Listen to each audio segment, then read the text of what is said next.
Amnesty international की report के मुताबिक पाकिस्तान में गायब किए गए लोगों की संख्या 18,000 से ज्यादा है। ये संख्या सिर्फ 2011 से 2024 के बीच की है। इन 18,000 लोगों में से ज्यादातर लोग बलूचिस्तान से हैं, लेकिन ये तो सिर्फ ऑफिशियल आंकड़ा है। इनकी असल तादाद 50,000 से भी ज्यादा बताई जाती है।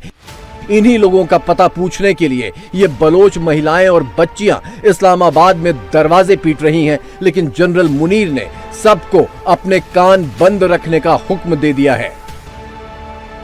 पाकिस्तान के मेन स्ट्रीम मीडिया में बलोचों के इस दर्द की कभी चर्चा तक नहीं होती, लेकिन हामिद मीर जैसे एंकर जो हुक्म तो फौज का बजाते हैं, लेकिन अपनी पब्लिक इमेज बिल्डिंग के लिए इन धरनों पर आकर फोटो खिंचवा लेते हैं।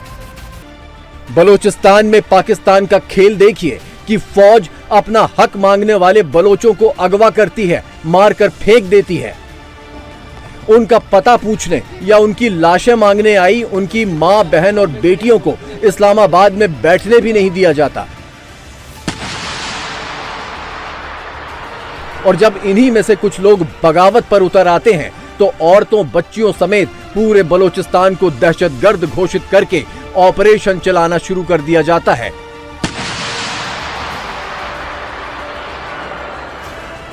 और इसी फौजी ऑपरेशन के नाम पर जनरल मुनीर गरीब पाकिस्तानियों का बजट डकार जाता है। वाकई में जनरल मुनीर और बाकी पाकिस्तानी जनरलों के लिए बलूचिस्तान सिर्फ एक धंधा है और दहशतगर्दी के प्रोपोगेंडे को वो अपने धंधे का सुरक्षा कवच बनाकर इस्तेमाल करते हैं ताकि कोई सवाल ही न हो। अमेरिका में भी जनरल मुनीर बलूचिस्तान की डील करके आया है। ट्रंप को बलूचिस्तान के मिनरल्स निकालने का ऑफर देकर आया है, जबकि बलोचों को अपने समंदर में मछली पकड़ने का भी हक नहीं है।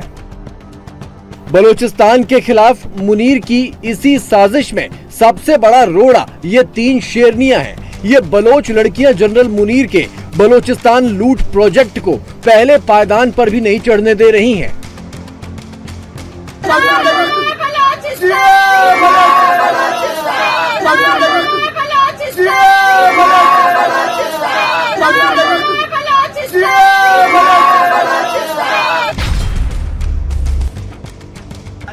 इसीलिए आसिम मुनीर इन लड़कियों से इतना डरता है कि 3 लड़कियों के पीछे पूरी फौजी टुकड़ी लगा देता है और इन्हें भी हजारों बलोचों की तरह गायब कर देने की फिराक में है।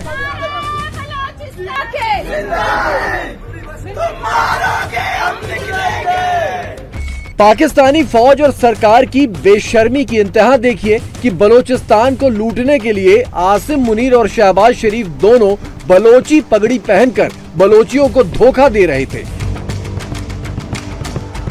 और जब इसी बलूचिस्तान की बच्चियां इस्लामाबाद में खुले आसमान के नीचे खड़ी हैं, तो कोई इनके पास फटक भी नहीं रहा। देखिए, रियासत से अभी तक कोई इनसे बात करने नहीं आया, इनसे कोई पूछने नहीं आया कि आपके मुतालबात क्या हैं। तो ये आपको दिखाता है कि रियासत इन्हें किस तरह ट्रीट करती है। सवाल ये है कि इन्हें इस्लामाबाद आना क्यों पड़ा है। इनकी आवाज़ कोई नहीं सुनता बलूचिस्तान में, ना बलूचिस्तान हाई कोर्ट कोई केस सुनता है, ना उनकी अदालतें कुछ कर सकती हैं। तो इन्हें इस्लामाबाद आना पड़ता है सिर्फ ताकि उनकी आवाज़ कोई सुन सके।